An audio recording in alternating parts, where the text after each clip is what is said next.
Welcome to the deep dive.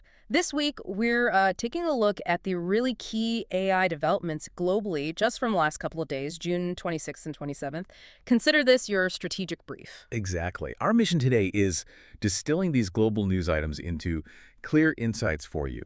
We're focusing on, the core business value, strategic meaning, and the ripples shaping AI worldwide. Okay, so let's maybe start in Europe. There seems to be a bit of a push and pull happening there. They're making a really bold play for digital sovereignty, Right, that drive to control their own digital destiny, essentially. and they're actively planning, what is it, up to 5 AI supercenters. That's the plan. Each potentially getting around $2 billion in subsidies. Which is huge, and needing 100,000 AI chips each, aiming for 2030. It's not just spending, it feels like a strategic bet on autonomy. Definitely. A direct response to relying on non-European tech. But what's fascinating, as you said, is this dual narrative. No. Well, while that ambition's ramping up, you've got ongoing policy tension. Sweden, Czech Republic, Poland, they're actually looking to delay the EU AI Act. The big regulation package, why? They feel they're just not ready for implementation yet. Yeah. But at the same time, funding for the EU's Gen AI for EU program, that's jumped to nearly $700 million.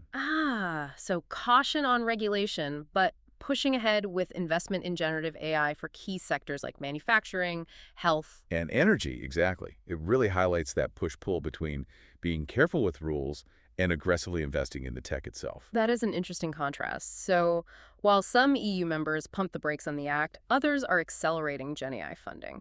Okay, let's pivot. Let's head over to Asia, especially China. Things seem really interesting there. Oh, absolutely. Investment-wise, it's huge. Yeah, I saw a Bank of America report projecting China's AI capital expenditure could hit, what, $94, $98 billion in 2025? That's right, a massive 48% jump from 2024. And it's largely government investment driving that. So connecting that to the bigger picture, this isn't just a big number, it signals Mm-hmm. a real commitment to AI leadership, self-reliance. Both, I think. It shows unwavering commitment. Look at OpenAI. Their own blog flagged Beijing-backed Zhipu AI as a top rival. And Zhipu AI has received significant state backing, hasn't it? Over $1.4 billion. Plus, you see infrastructure build-out, like the Tianjin AI Computing Center expanding to 1,000 petaflops. Which is immense processing power, enough to train really cutting-edge models. Exactly. And then there's the hardware piece. China just officially released its own domestically developed CPU, the Loongson 3C6000. A big step for their indigenous tech goals. And what about actual applications? Well, Ant Group just launched a new AI health app, AQ. It's already connecting over 5,000 hospitals and nearly 1 million doctors in China. Real-world impact. It definitely feels like a global AI race is heating up. Okay, from China's big push, let's look at market leadership. The Americas, specifically Nvidia. Ah, yes, Nvidia, back on top. Regaining the global market cap top spot, $3.77 trillion. CEO Jensen Huang keeps emphasizing AI and robotics as these core growth engines, right? Aiming for multi-trillion-dollar markets. He does. And this kind of market story raises questions about actual adoption and competitive advantage, doesn't it? How so? What are we seeing on the ground? Well, look at this KPMG survey. It shows AI agent deployment among organizations has tripled, from 11% to 33%. Wow, from 1 in 10 to 1 in 3, roughly. That's fast. It is. And Thomson Reuters found companies with a clear AI strategy. They're twice as likely to see AI-driven revenue growth. So it really underscores that shift, doesn't it? Moving beyond just trying AI out. Exactly. To strategically integrating it for actual business value, it's becoming core, not just experimental. That threefold jump in agent deployment, that's a key takeaway for businesses listening right now. It's definitely filtering down. Okay, brief stop in India. Yeah, definitely worth mentioning Bharatkin. Their first locally developed government-funded AI foundation model. Multimodal, you said. Yes, handling text, image, audio. And crucially, designed for 22 Indian languages.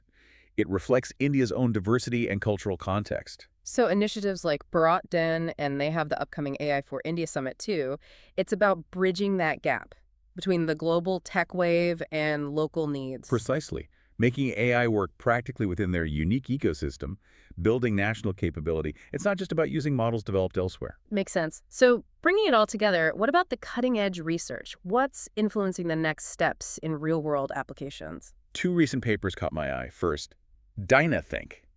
It proposes an AI agent that integrates reasoning, action, and world model simulation. So it doesn't just react, it thinks ahead. simulates outcomes. Kind of like human strategizing, yes. Yeah. It significantly improves decision-making in complex situations. Then there's Agent Auditor. Okay, sounds important. Safety related. Exactly. It's a framework for human-level safety assessment of these LLM agents. Mm. Absolutely critical if we want to deploy them securely and reliably, ensuring they align with our intentions. So we've really spanned the globe here: investment, policy wrestling, tech breakthroughs, real applications. It's moving fast But everywhere. it really is. And this accelerating pace across continents, it isn't just about the tech itself. It signals these profound strategic shifts in global power and economic opportunity.